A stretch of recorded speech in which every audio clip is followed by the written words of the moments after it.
and welcome to the Circus of Crazy, also known as the world. I am your ringmaster, Galaxyofink, here to take you through the crazy acrobatics of life, and today we are going to talk about Donald Trump.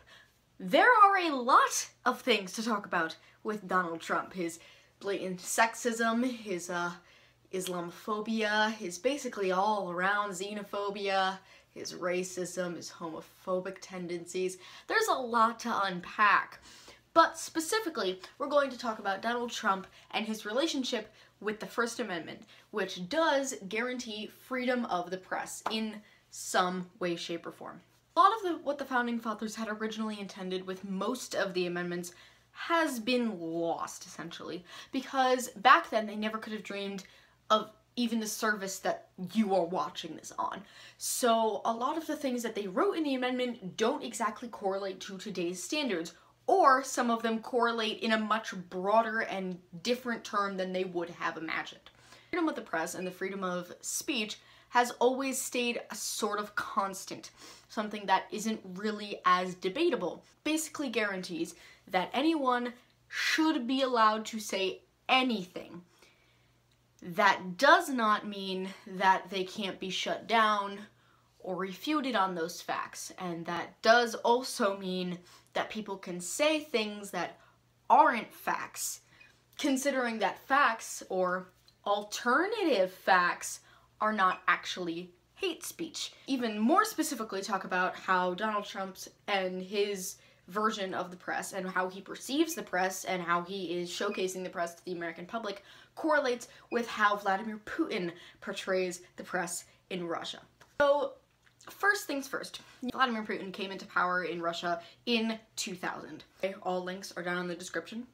I've also linked to an article that talks about a journalist in Russia and his quote, which is, "Being a journalist in Russia is suicide," because quite a lot of the things that, if you try to say anything that isn't liked about the government in Russia, they will shut you down. And this started with Vladimir Putin saying, "I don't like what these people are saying about me, so I'm going to shut them down." And we have seen almost the same sort of thing happen with Donald Trump. Since you're attacking us, can you give us a question?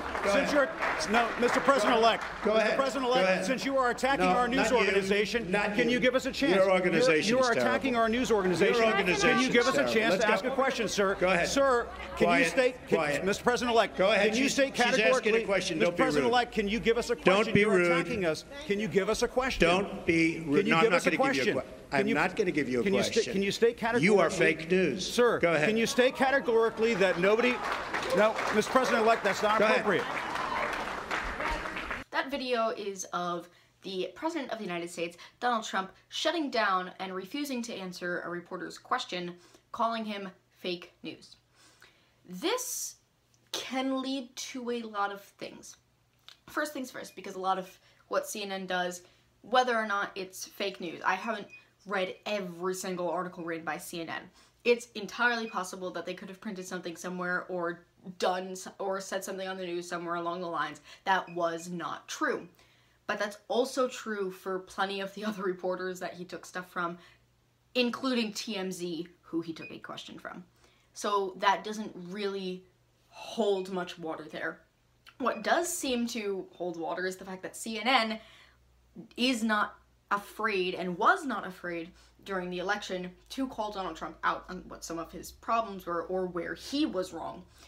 So there's a strong correlation between, oh, these people don't like me, and, oh, they're fake, they're not real.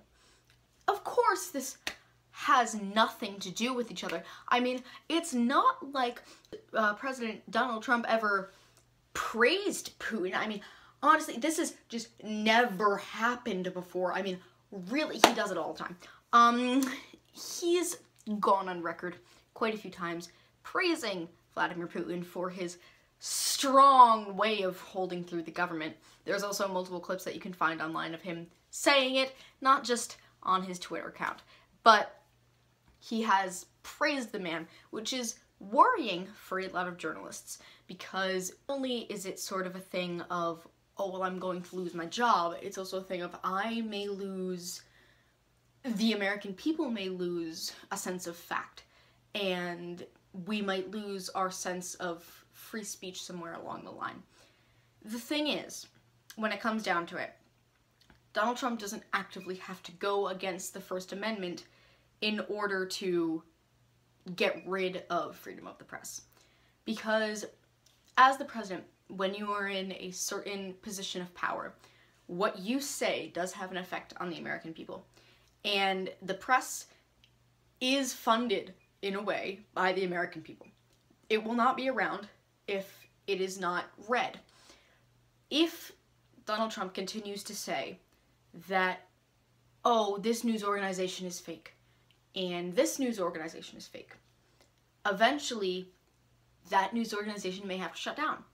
And he may start doing that with one after another, after another, after another.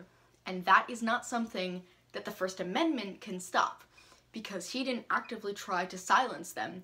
He just said something that ended up silencing them.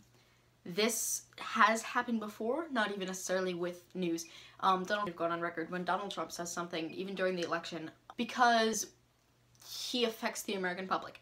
All presidents affect the American public. All natural figures affect the American public. If there's a celebrity that you like and they're selling something, you may be more likely to buy it. Or if there's a celebrity that you like and same morals with, you may boycott something with them. That's just how it works.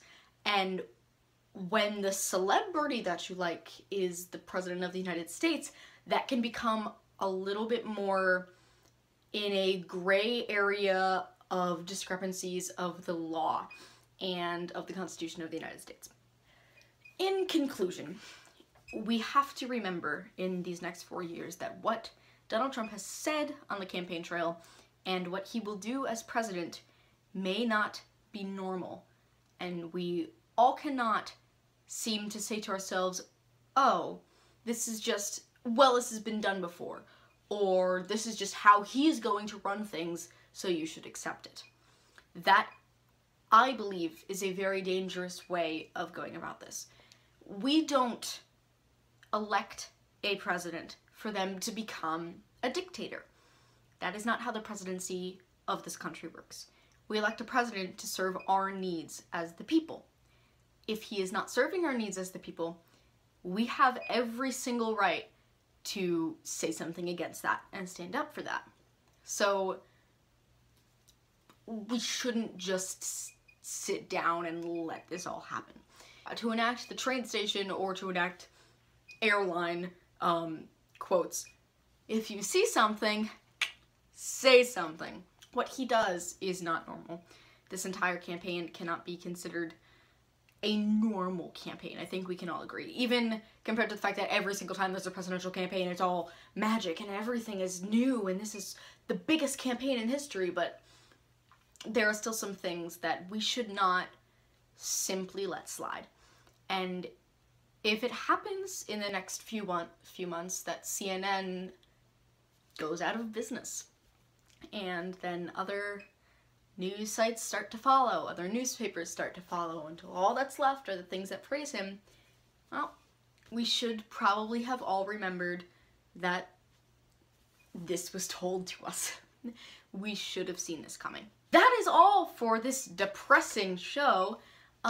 Thank you. You can like and subscribe, please, and subscribe right here. Thank you. Bye.